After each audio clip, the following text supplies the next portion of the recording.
우리는 지금까지 살펴본 베드로전서의 이 말씀, 로마의 핍박 가운데 있는 성도들에게 믿음을 버리지 말고 더 굳건히 잡아야 할 이유를 베드로 사도는 조목조목 우리에게 권면했습니다. 그건 이 권면은 로마 시대를 살고 있었던 핍박받는 성도들에게만 유효한 말씀이 아니라 오늘 우리에게도 유효한 말씀이라는 사실을 우리는 잊지 말아야 합니다.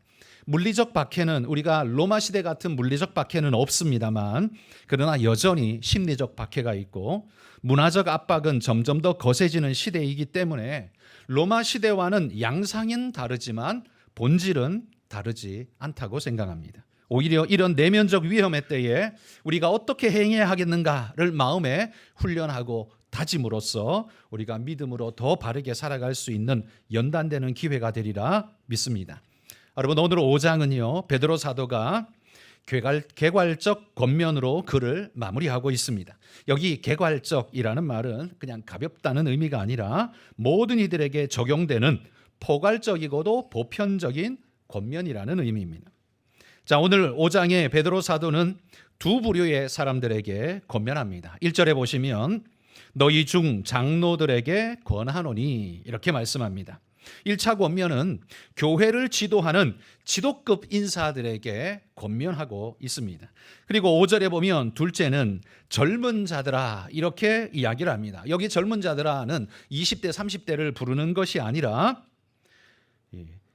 모든 성도들, 그러니까 지도자의 인도를 받아야 하는 모든 성도들을 일컬어 젊은 자들아라고 지금 부르고 있는 거죠.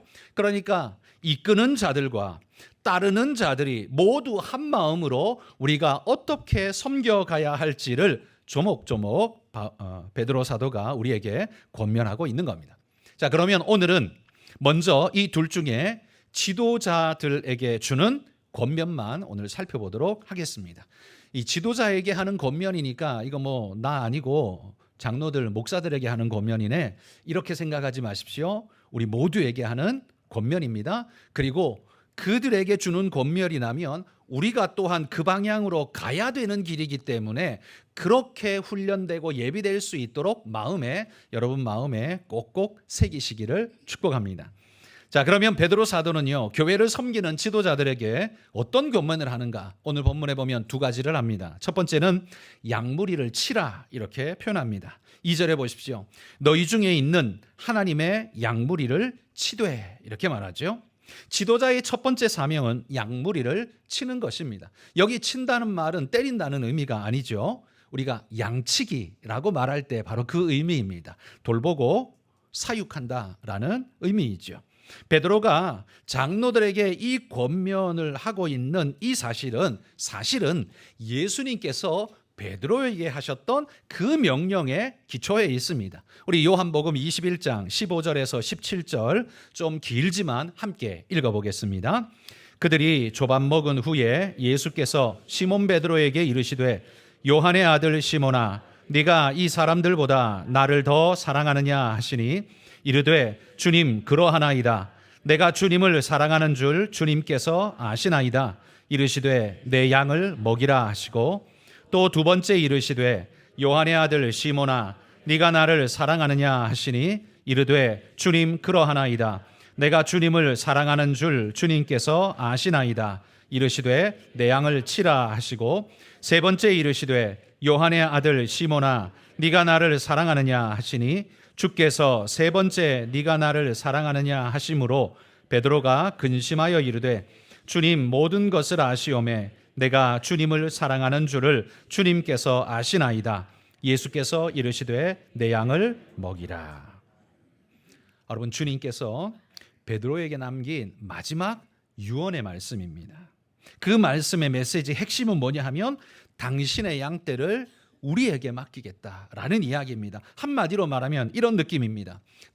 베드로야, 내가 먼저 가 있을 테니까 너는 내 양무리를 이끌고 후에 오너라. 마치 그렇게 말씀하는 것 같아요.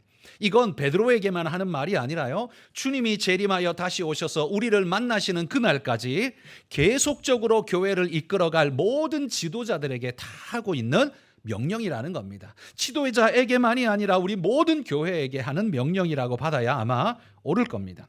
그들 모두는 하나님의 양무리를 이끌고 주님 계신 곳까지 계속해서 나아가는 양무리. 그래서 그걸 교회라고 부르는 겁니다. 자, 그러면 주님께서 내 양을 치라 이렇게 말씀하시는데요. 여기 친다는 것의 구체적인 의미는 무엇일까요?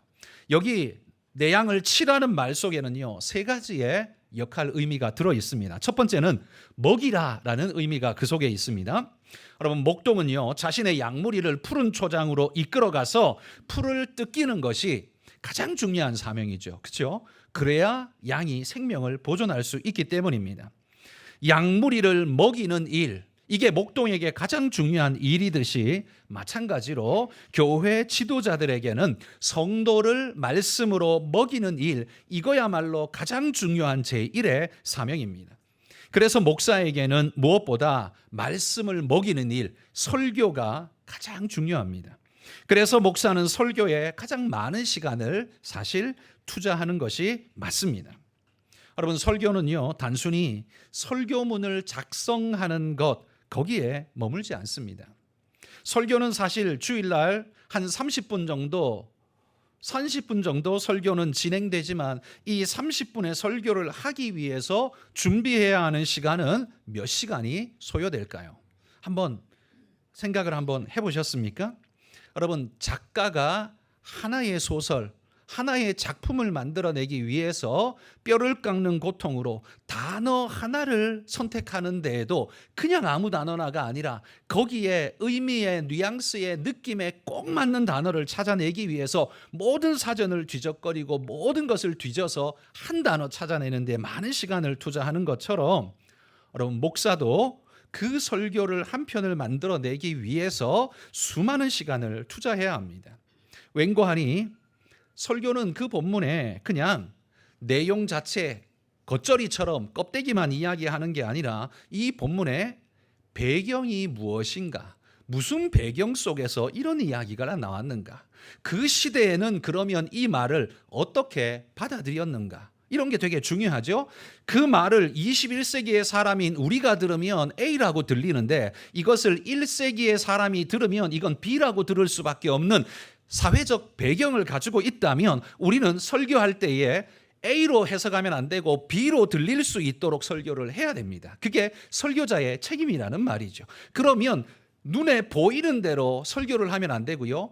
그 시대의 배경이 무엇이고 어떤 뉘앙스에서 이 말은 전달되어졌으며 그 시대에는 이 단어를 어떤 의미로 사용했는가, 그리고 이것이 말하고 있는 메시지는 전후 좌우에서 배치되지 않고 어떻게 일맥상통하는 성경 전체의 가르침으로 전달될 수 있는가를 연구해야 됩니다. 뿐만 아니라 이거는 성경 텍스트에 대한 연구이고요. 이것만 하는 게 아니라 반대로 듣는 청중에 대한 연구를 해야 됩니다. 오늘 이 시대 사람들은 어떤 개념을 가지고 살며 이 말이 전달될 때 어떤 뉘앙스로 들릴 것인가를 이해하고 그것이 바르게 들릴 수 있도록 조종해주는 역할을 설교에서 단어로, 뉘앙스로, 메시지로 조정을 해서 전해야 합니다. 그냥 던진다고 이 말씀이 되는 게 아니에요.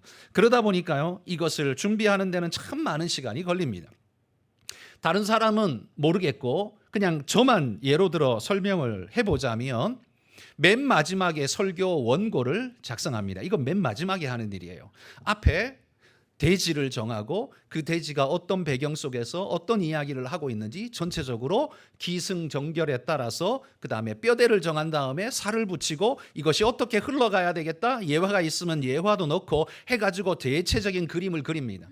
대체적인 초벌 그림을 그린 다음에 이걸 가지고서 이제 원고로 옮기는데 이걸 원고로 옮기는 데만도 시간이 거의 2-3시간 걸립니다. 제가 타이핑이 느려서 2-3시간 걸리는 게 아닙니다. 보시다시피 저는 빠릿빠릿하게 타이핑을 잘 할 수 있습니다. 그런데도 이게 2시간, 3시간 이상 원고 하나 만드는데 2시간, 3시간, 30분밖에 안 하는 설교를 그렇게 길게 써야 하는 이유가 뭐겠습니까? 그것이 앞뒤 맞게 그 다음에 그 내용 메시지가 어떻게 전달될지를 봐가면서 수정에 수정을 더하면서 계속해서 고칩니다. 그래서 설교가요 계속 수정합니다. 그래서 원고 쓰는 데만도 적어도 몇 시간 걸립니다. 그런데 사실은 원고가 나오기 전까지가 훨씬 더 많은 시간이 걸립니다. 왜냐하면 연구를 해야 되니까요. 책을 적어도 여러 개의 책을 찾습니다. 배경 중심으로 쓰여 있는 책, 그 다음에 그 낱말과 이야기 중심으로 어떻게 단어가 해석되어지는지 책, 그리고 이것이 어떤 의미에서 쓰여졌는지에 대한 여러 가지 책, 신학적 책들을 여러 가지를 놓고서 주석까지, 또 해석, 미리 이걸 해석한 목사님들은 이걸 어떻게 해석했나 다른 설교집까지 참고하면서 수없이 여러 가지 책들을 읽으면서 그러면 이걸 나는 어떻게 이거를 우리 성도들의 귀에 들리게 설교를 해야 될 것인가를 결정해야 되는 거예요. 그러니까 이 시간이요, 무던히도 많이 걸리는 시간입니다. 이게 빠르면 하루 안에도 만들어질 수 있지만 이게 보통은 적어도 며칠이 걸리는 작업입니다. 왜냐하면 연구가 필요 없으면 하루 안에 끝납니다. 근데 연구를 해야 되면 이거는 자동적으로 며칠씩 걸릴 수밖에 없는 일이에요. 그래서 미국 목사님들이 대한민국 한국의 목사를 굉장히 존경하고 놀라워한답니다. 왜냐하면 어떻게 일주일에 설교를 5개나 해? 어떻게 설교를 일주일에 그렇게 많이 할 수 있어? 자신들은 기껏해야 1개 하거든요. 1개. 일주일에 그 1개를 쓰기 위해서 그렇게 하는데 대한민국 목사님들은 엄청나게 해요. 여러분, 제가 우리 교회 왔을 때 첫 해에 일주일에 설교 몇 번 한 줄 아십니까? 10번 했습니다. 저는 그때 죽는 줄 알았습니다. 원로 목사님이 시켜가지고 하긴 했는데 설교를 싹 다 해주십시오. 그래야 성도들하고 빨리 교감이 됩니다. 예, 알겠습니다. 하기는 했는데요. 해보니까 이게 정말 죽을 맛인 거예요. 이걸 어떻게 다 만들어내요? 그러니까 그냥 완전 주리를 틀면서 그냥 뭐 이거는 보통 고난이 아니었습니다. 그래서 1년 딱 하고 난 다음에 제가 장로님들께 말씀했습니다. 절대 이제 앞으로는 못하겠습니다. 설교를 이제 부교육자들하고 나누겠습니다. 그래서 수요일, 금요일, 주일 오후 다 나눴습니다. 안 그러면요, 설교가 질이 떨어질 수밖에 없습니다. 사람의 기본적인 생각에서 이걸 가지고 1개를 만들면 농축시킬 수 있는데 이걸 10개로 만들려면 이건 희석될 수밖에 없잖아요. 사람의 생각이란 건 한계가 있으니까. 그래서 이거는 설교를 오히려 다운시키는 일이 되기 때문에 절대로 좋지 않습니다. 그래서 설교를 많이 한다고 여러분, 목사가 설교를 많이 한다고 좋은 게 절대 아니에요. 안 좋은 거예요. 그러면 작게 1개만 해야 되냐? 그렇게 말씀드리는 건 아니에요. 적어도 적정량을, 할 수 있는 양을 적정히 해야겠죠. 어쨌든 좀 사족이 길어버렸는데요. 말씀을 먹이는 이 일이야말로 목사에게 가장 중요한 일입니다. 다른 일들은요, 주일날 다른 사람이 좀 대체할 수가 있어요. 그렇죠? 여러분, 설거지하는 일, 이 대체 가능합니까? 불가능합니까? 아무나 해도 되죠. 그렇죠? 아, 내가 오늘 좀 바빠서 김 집사님 좀 설거지 좀 해주실래요? 그러면 설거지가 반만 됩니까? 그분이 해도 온전히 할 수 있어요. 그렇죠? 설거지는 대체가 가능합니다. 또 우리가 성가대를 한다고 쳐보십시오. 오늘 우리 글로리아 성가대도 성가대가 뭐 한 40여 명 가까이 되는데 한 분이 몸이 너무 아파서 오늘 성가대를 설 수가 없을 것 같습니다. 그러면 어떻게 해요? 그분이 빠져도, 한 분 빠져도 이게 돌아갈 수 있습니다. 크게 문제가 되지 않습니다. 대체가 가능한 거예요. 그런데 여러분, 제가 만약에 오늘 설교 못하겠습니다 하면 이게 대체가 됩니까? 대체 안 됩니다. 부목사님이 하면 되잖아요. 못합니다. 준비 안 되고는 할 수가 없어요. 그러니까 어떻게 보면 이건 대체 불가한 중요한 사역이라는 말이죠. 중요하다는 걸 제가 강조하는 것에 포인트가 있는 게 아닙니다. 이것을 먹이라는 하나님의 명령이 이렇게도 중요하고 설교가 이렇게도 중요하다면 목사는 이 설교에 어떻게 임해야 하는가라는 겁니다. 어떻게 해야 될까요? 목숨을 걸고 임해야 하는 겁니다. 설교를 대충 설렁설렁 대충 만드는 안 되고, 연구에 게을러서도 안 되고, 목사가 설교를 게으르게 준비하거나 연구를 게을리게 해서 아무 말이나 입에서 나오는 대로 그냥 내뱉고 자신의 스피치가 어떻게 들릴지에 대해서 생각지도 안 하고 동네 시장통에서는 나올 만한 그런 언어를 사용하면서 그냥 막 내뱉는다면 성도들은 굉장히 불쾌하거나 힘들거나 어려울 수 있을 겁니다. 그래서 목사는 정제된 언어로 준비된 내용으로 성도들에게 이 메시지를 온전하게 어떻게 전할 것인가를 고민하면서 그 문장을 만들고 전달을 해야 합니다.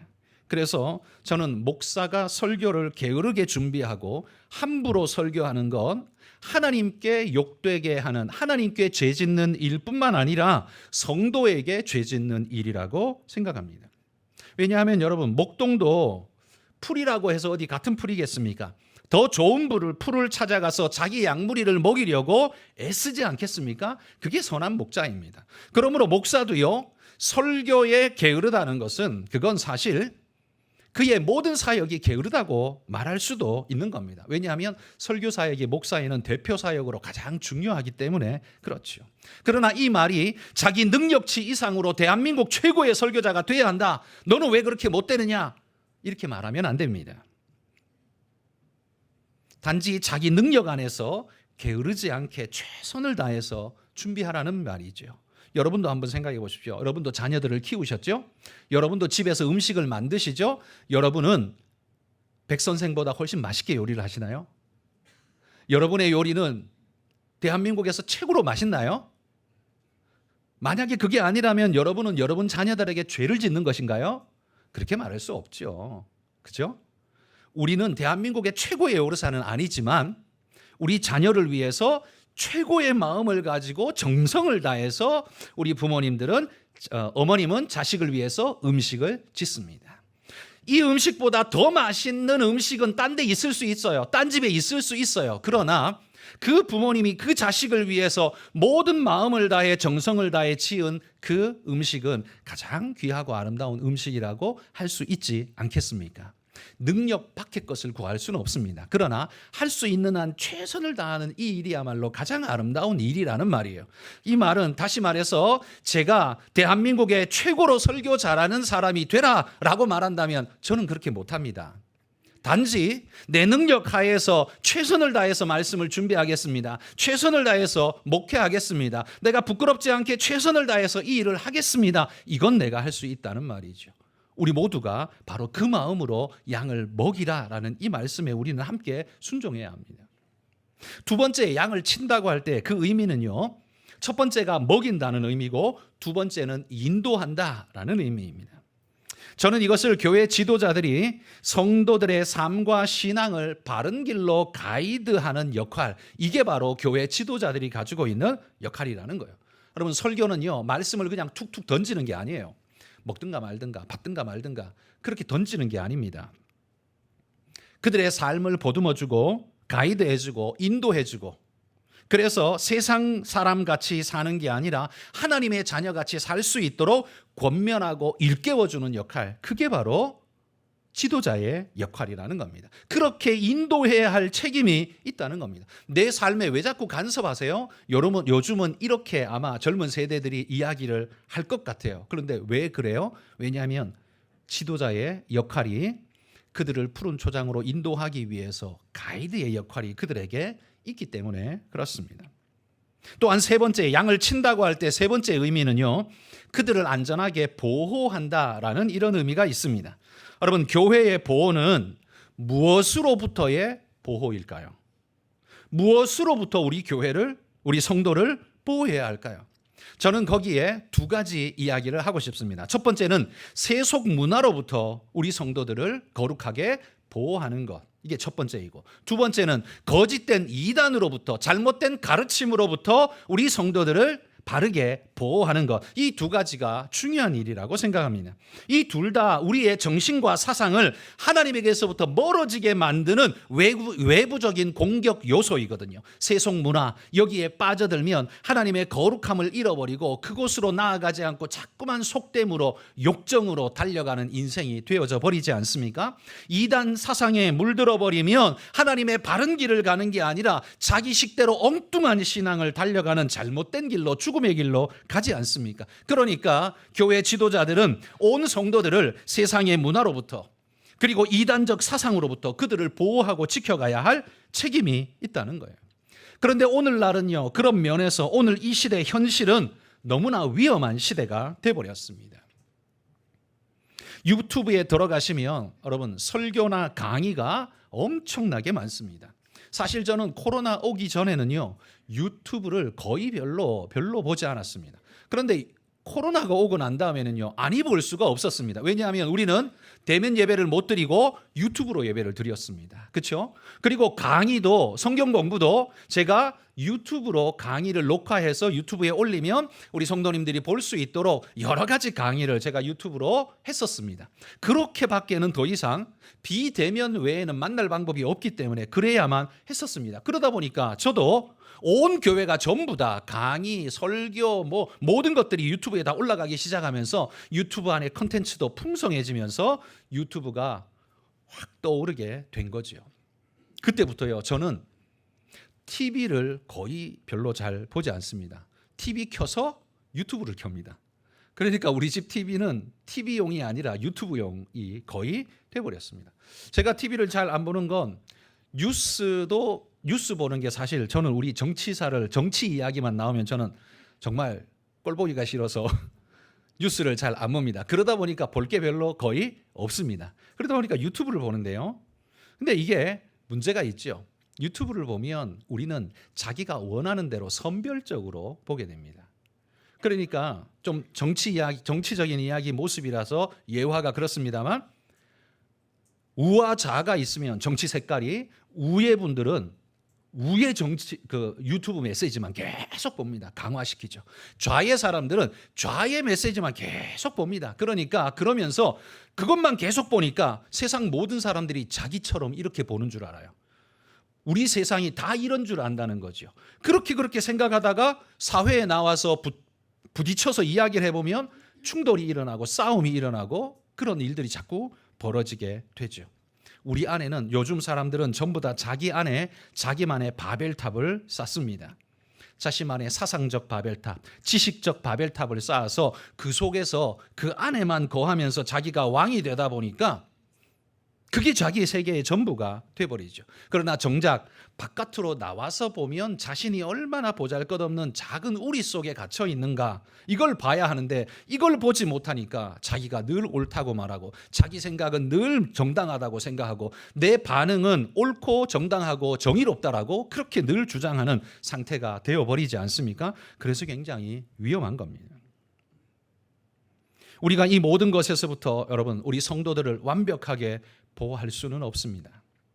그러나 교회 지도자들의 사명은 바로 이런 위험성에서부터 성도를 보호하기 위해서 최선을 다해 노력해야 합니다. 이를 위해서 메시지도 아주 정제된, 치우치지 않은 깔끔한 깨끗한 메시지를 전해야 할 뿐만 아니라, 여러분 성경 공부나 강좌들도 여러분들이 터부시 여기지 말고 열심히 참여하셔야 합니다. 왜냐하면 여러분들이 보는 유튜브나 다른 어떤 것에서 오염되고 잘못된 걸 생각에 빨려 들어갈 확률이 우리에겐 있기 때문에 옳고 바른 것을, 검증된 것을 자꾸 들을 필요가 있습니다. 저는 우리 성도님들이요, 성경 공부에 좀 많이 참여하기를 바랍니다.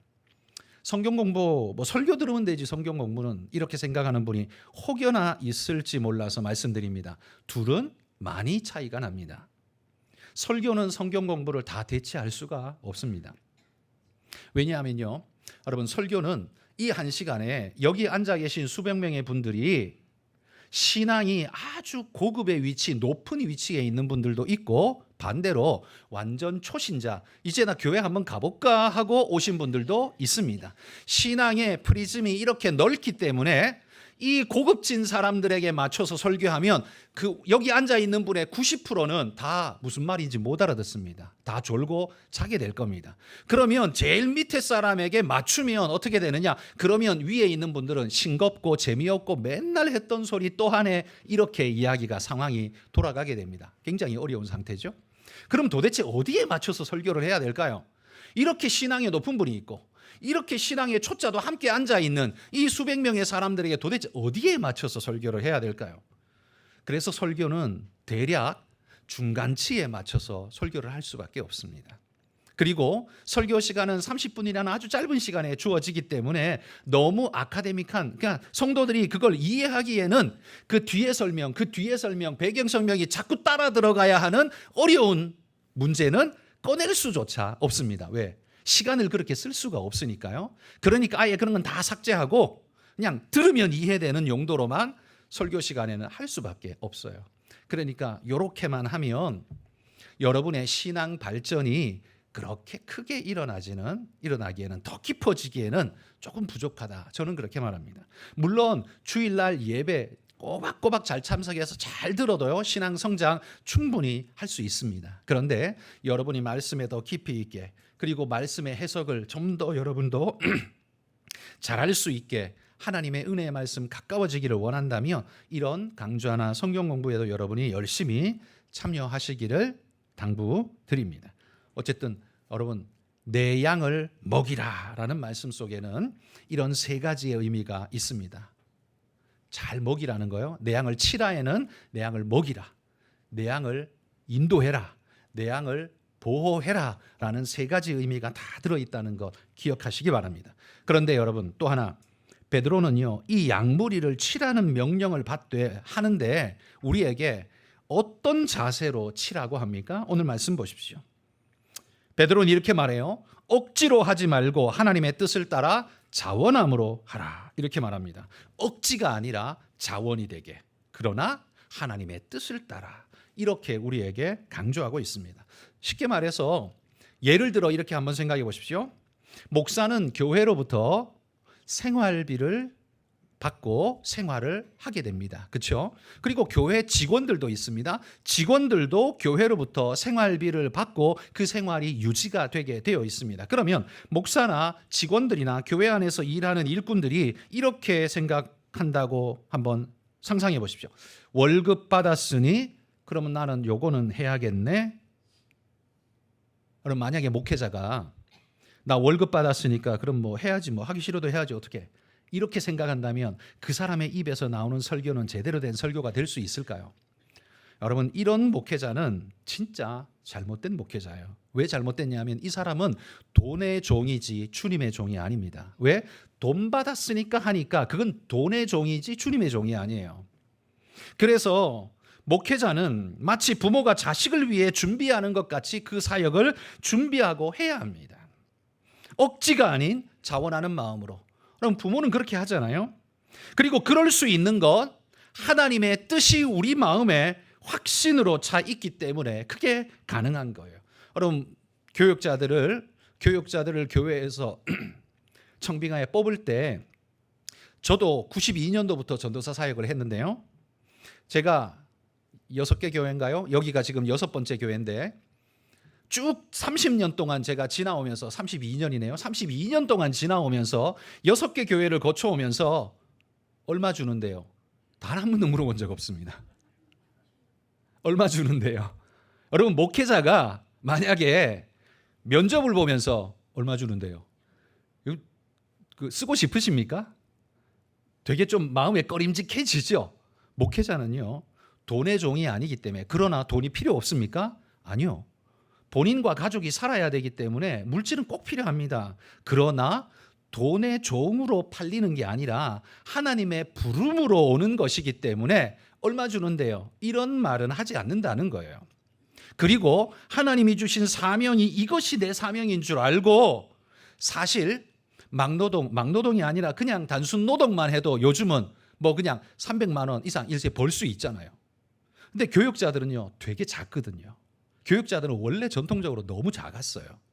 이렇게 받아요. 그거 생각해 보면 일의 양에 비하면 주 5일 근무제 지금은 없죠. 지금은 성도들은 하죠. 근데 교육자들은 어떻게 해요?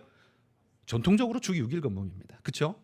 그 다음에 퇴근 시간이 정확해요? 아니요, 안 그래요. 뭐 일 있으면 언제든지 가고, 장례 나면 또 언제든지 가고, 새벽부터 시작해서 언제든지 준비되어 있어야 하는 항시 스탠바이 사역을 하는 게 또 목회자예요.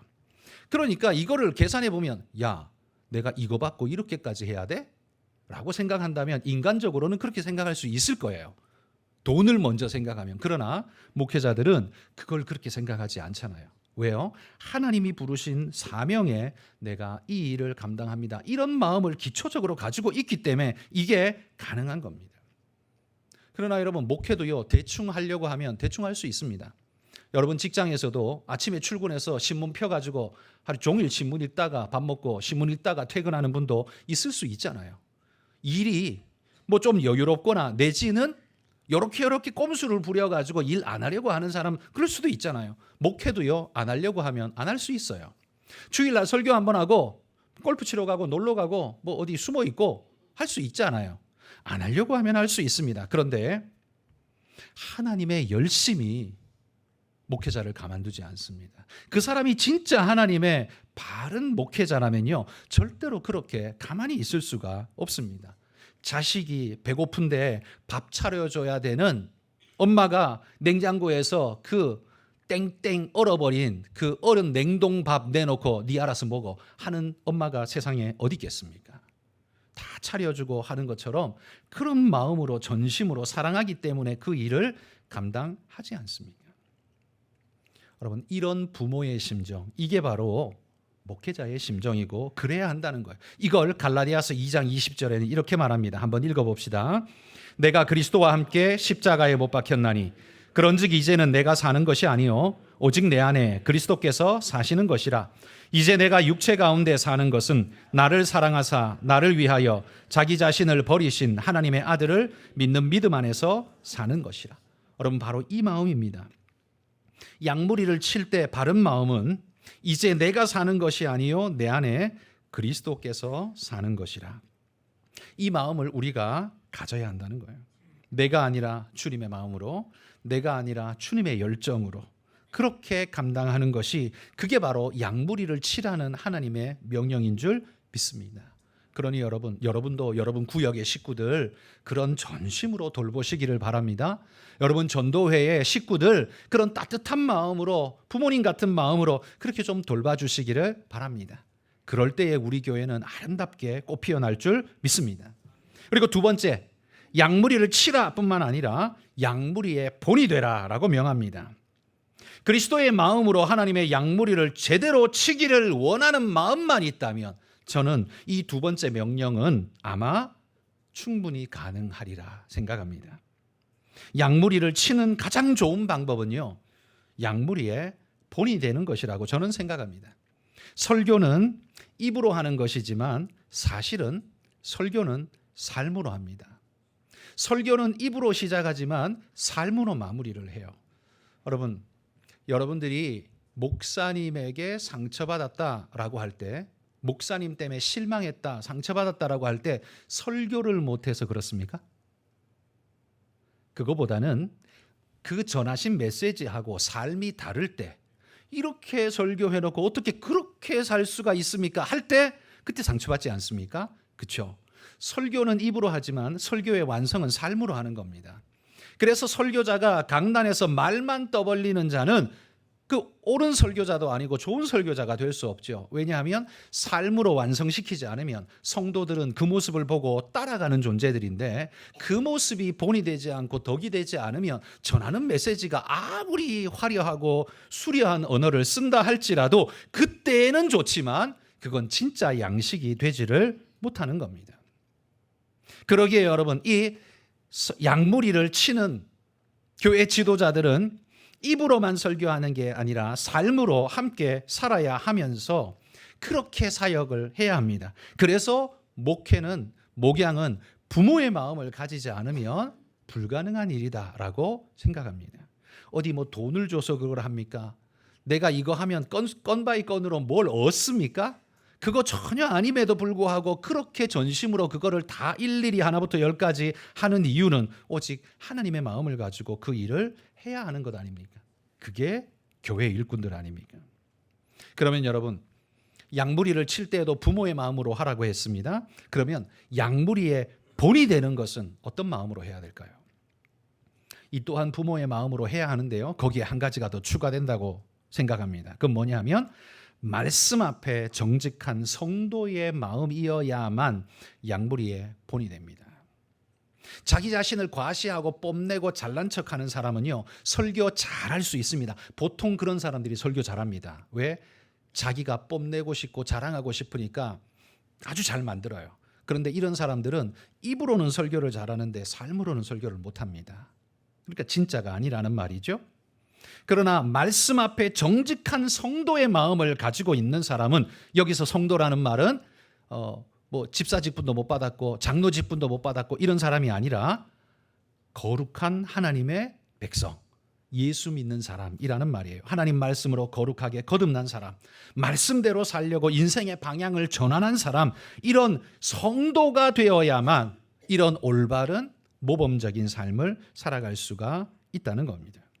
왜냐하면 하나님을 향해 달려가는 존재이고 하나님이 바라보고 계시기에 다른 어떤 것에 이끌리지 않고 하나님만 바라보며 거기로 달려가기 때문에 그러하다는 거죠. 여러분, 부모로 다시 한번 돌아가서 예를 들어보겠습니다. 어머니는요, 자녀가 아침에 기상하기 전에 몇 시간 전에 일어납니다. 잠이 없어서 그렇습니까? 해야 할 일이 있어서 그렇죠. 무슨 일요? 자녀를 밥 지어 먹이고 챙겨서 학교 보내야 되니까, 그러니까 일찍 일어날 수밖에 없어요. 그리고 자녀가 학교 갔다 와서 그냥 가방도 저쪽에 던져버리고 그냥 웃돌이도 저기 던지고 양말은 저쪽에 벗어 던지고 막 그렇게 하고 놀러 나가고 그냥 난장판 만들어 놓고, 그러면 부모는 어떻게 해요? 엄마는 그거 하나하나 빨래 감은 빨래통에, 그죠? 책가방은 책상에 이렇게 정리 다 해줍니다. 그리고 자녀는 생각지도 않는데 부모는 뭘 계산해요? 학비 내야 될, 그럼 언제 내야 되겠다, 이것도 계산해요. 자녀는 이거 생각도 안 합니다. 소풍 언제 가니까 무슨 도시락을 싸줄까, 이 생각 자녀는 아무 생각 안 합니다. 엄마만 이 생각합니다. 그렇죠? 그러니까 여러분, 교회 지도자들도 마찬가지입니다. 성도들이 생각하지 못하는 것까지 생각하며 그들이 필요를 아직은 느끼지 못하지만 반드시 느낄 것이기 때문에 미리 그것을 준비해 주는 사람, 그게 교회 지도자여야 하고요. 성도들이 흘려놓은 일들, 그거 뒤치다거리 다 해야 하는 사람, 그게 목회자이고요. 그리고 어떤 행사가 있으면 그 행사를 잘 준비하여서 성도들이 만족감을 느끼고 돌아갈 수 있도록 그것을 최선을 다해 철저히 계획을 세우고 준비를 하여서 만족을 가지고 돌아갈 수 있도록 해주는 것, 그게 지도자가 해야 할 일입니다. 그 개인의 영성이 다운된 것 같아 보이면 격려하고 위로하며 세워주는 일, 그 일을 또한 목회자들이 해야 되는 겁니다. 그러니까 한마디로 말해서 여러분, 교회 지도자는요, 밥 숟가락 들고 밥상에 앉는 사람이 아닙니다. 뭐 하는 사람이에요? 밥상을 차리기 위해 재료를 손질하고 양념을 묻히고 지지고 볶고 삶고 다지는 일을 해서 밥상을 차려주는 사람입니다.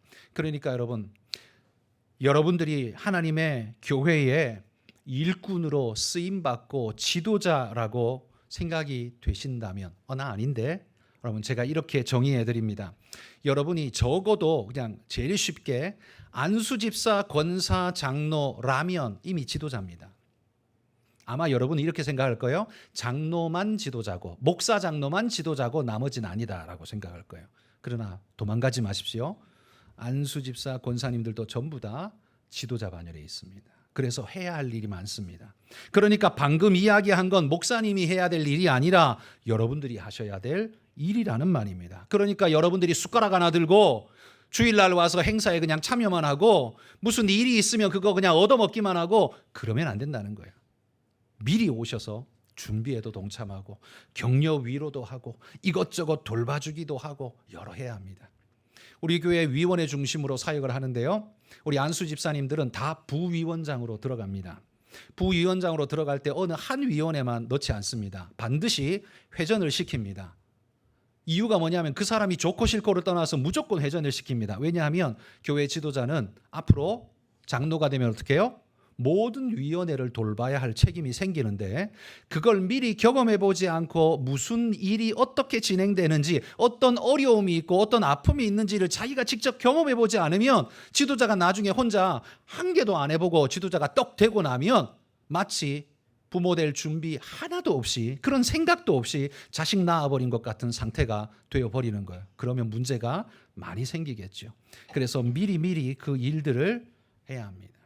그러니까 여러분, 나는 운전밖에 모르니까 주차, 나는 찬양만 좋아하니까 성가대, 여러분 지도자들은 그렇게 하나에 고착되시면 안 됩니다.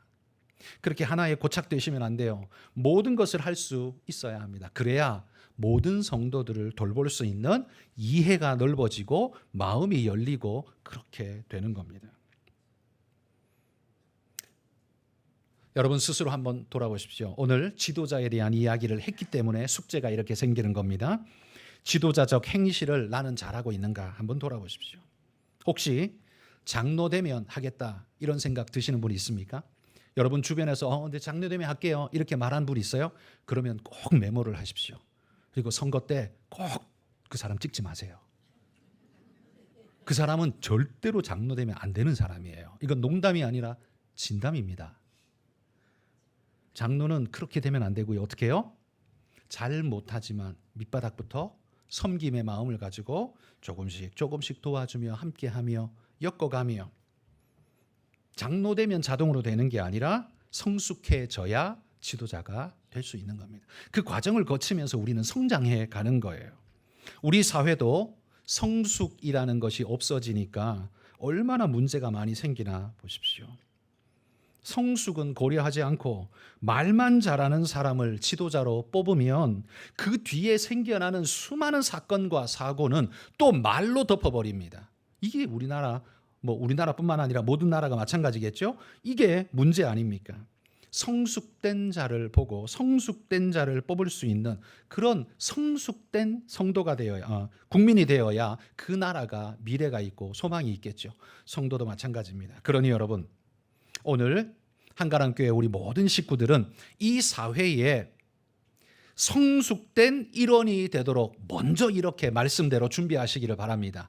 그들은 하나님 말씀 모르니까 이런 베이스가 없겠지만 우리는 하나님 말씀의 베이스를 가지고 이렇게 준비되고 예비되면 교회에서뿐만 아니라 여러분의 직장에서 사회에서도 여러분은 인정받는 그런 듬직한 성숙한 믿음의 일꾼으로 쓰임받을 수 있다는 겁니다. 여러분이 있으면 그 팀은 안전하고 듬직하고 문제가 생겨도 그래도 잘 해결해 갈 수 있는 그런 듬직함이 있다. 얼마나 귀한 일입니까? 여러분들이 바로 그런 귀중한 분들이 되시기를 주의 이름으로 축복합니다. 기도하겠습니다. 하나님,